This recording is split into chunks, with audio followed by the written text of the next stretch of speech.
शंकर जी भी यहाँ अयोध्या में राम दर्शन के लिए आए और शिव आए तो मानसकार कहते हैं अकेले नहीं आए, कागभुसुंड संग हम दो, कागभुसुंड जी के साथ आए। अच्छा, पार्वती जी कहाँ रही? क्योंकि वैसे कभी आपने लीला में देखा नहीं होगा कि शंकर जी अकेले कहीं चले गए।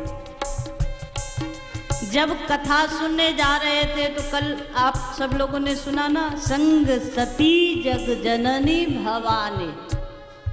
तो शिव जहाँ जाते हैं सती को, पार्वती जी को साथ लेकर जाते हैं।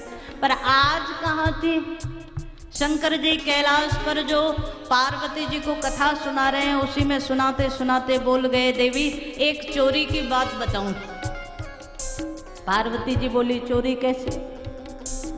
अब कई बार होता है और ये आप सब लोगों के स्वभाव में भी होगा जरूर, है ना?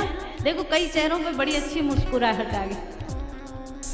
कोई बात जो धर्म पत्नी को नहीं बतानी हो तो कहीं कहीं से गोल मोल करके चोरी ही है वो। आपको जो करना है वो कर ही लेते हो। पत्नी देवियां जब पूछती हैं कि क्या किया, कैसे किया, तो बस गोल मोल जवाब दे दिया, आगे बढ़ गए।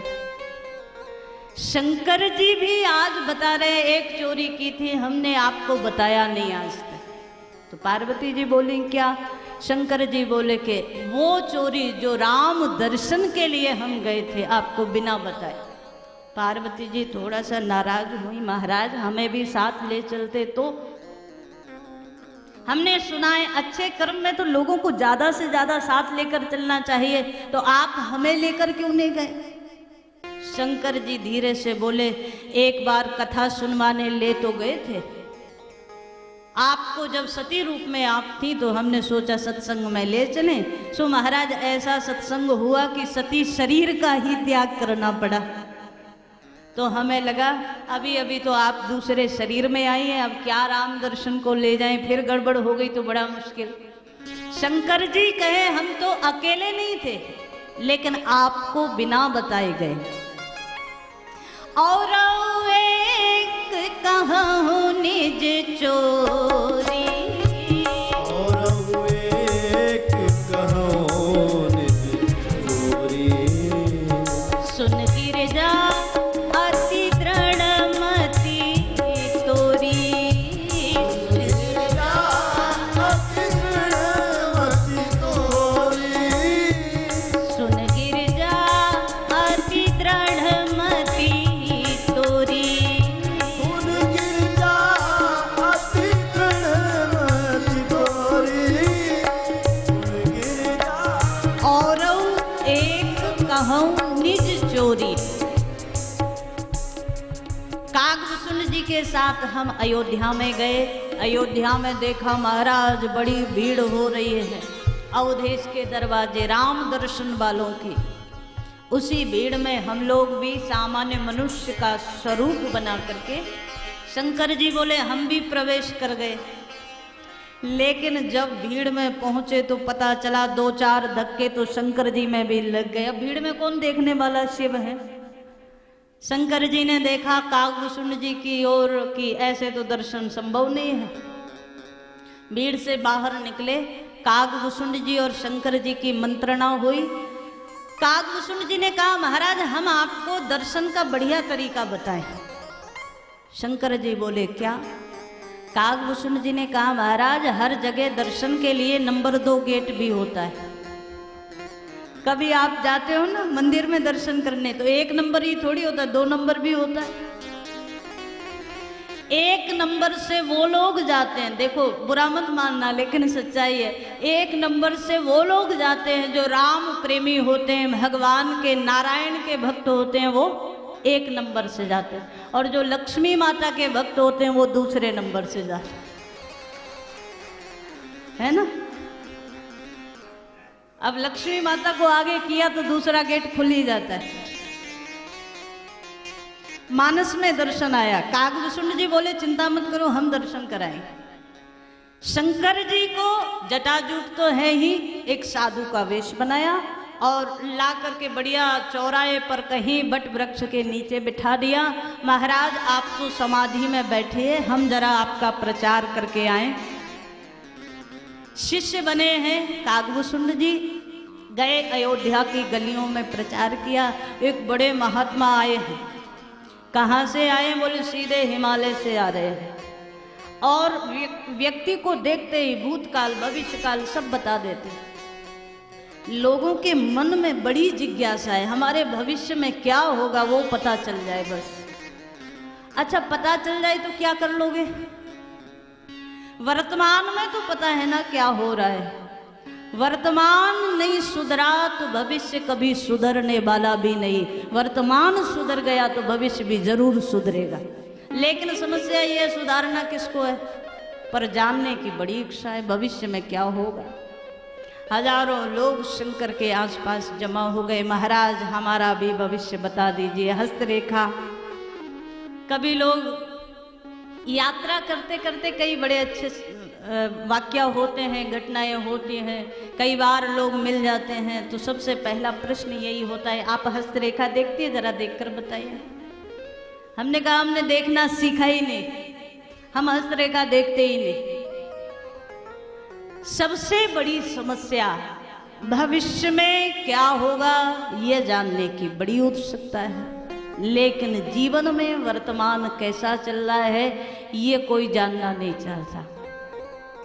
शंकर जी से हस्तरेखा दिखाने लगे, 2-4 का भविष्य बताया। ये तो शिव हैं, त्रिकालज्ञ हैं।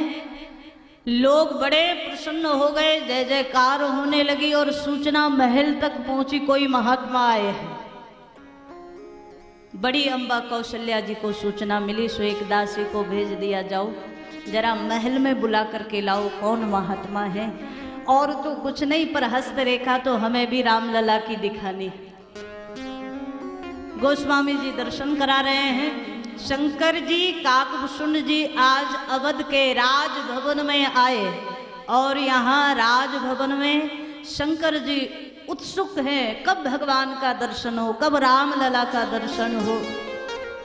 मैया रामलला को लेकर के आई है और जैसे ही शंकर जी के सामने खड़ी हुई, सो शंकर जी से मैया की दूरी थोड़ी ज़्यादा है।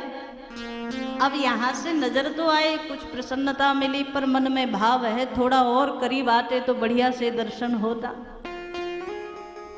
मैया ने कहा बाबा जरा देख करके बताओ मस्तक की रेखा कि इसका भविष्य क्या है। शंकर जी बोले इतनी दूर से थोड़ी दिखाई देगा, थोड़ा करीब आओ, पास आओ तो दिखाई देगा।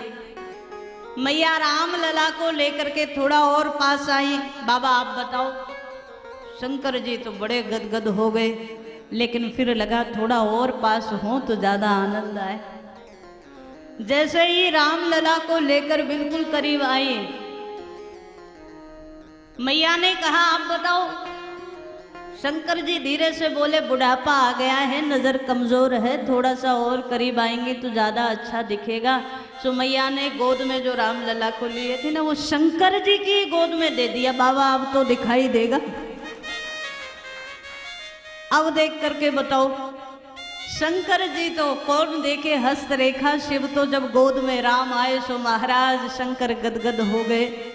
गोस्वामी जी दर्शन करा रहे हैं, नेत्र सजल हो गए भगवान शंकर के। राम जी शंकर जी का दर्शन करके प्रसन्न हो गए और शिव राम जी का दर्शन करके प्रसन्न हो गए। मैया बोली कुछ तो बताओ बाबा। अब शंकर तो समाधिस्थ अवस्था में, राम जी को लगा अगर ये इतने ही भाव में डूबते चले गए तो शंकर जी तो प्रसिद्ध हैं समाधि के लिए, लागी समाधि अखंड अपारा, और यहाँ समाधि लग गई सो महाराज सारी लीला बिगड़ जाएगी। राम जी ने धीरे से, अब शंकर जी जब साधु बने हैं तो दाढ़ी भी लंबी लंबी थी, तो राम जी ने हाथ से पकड़ा और दाढ़ी हिलाना शुरू किया। बाबा समाधि में न चले जाना, मैया को बता दो क्या पूछ रहे।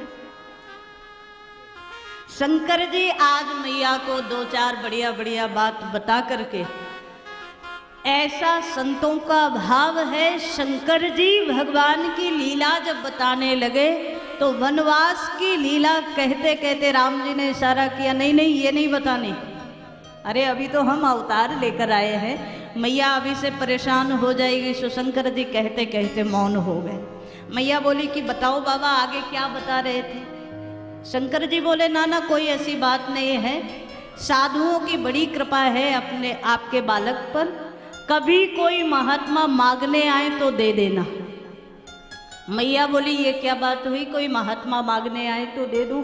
अरे कोई राम जी देने वाली चीज है कि कोई मांगने आए और मैं दे दूं? शंकर जी बोले पूरी बात तो सुनो, अगर कोई महात्मा आपके लाल को मांगने आए तो दे जरूर देना। इधर से जाएंगे तो अकेले जाएंगे, उधर से आएंगे तो बहू साथ लेकर आएंगे। सो मैया तो बड़ी आनंदित हो गई, बाबा पहले क्यों नहीं बताया। एक बार तो मैया बोल गई बाबा आप ही ले जाना चाहो तो ले जाओ, लेकिन बहू जरूर लेकर आना। माताओं को बड़ी चिंता, बहू घर ना आए तब तक चिंता, और आ जाए तो दुगनी चिंता, फिर ज्यादा बड़ी समस्या। भगवान शंकर आज मैया को बड़े भाव से बधाई दे रहे हैं और बड़े भाव से राम लला को आशीर्वाद भी दे रहे हैं।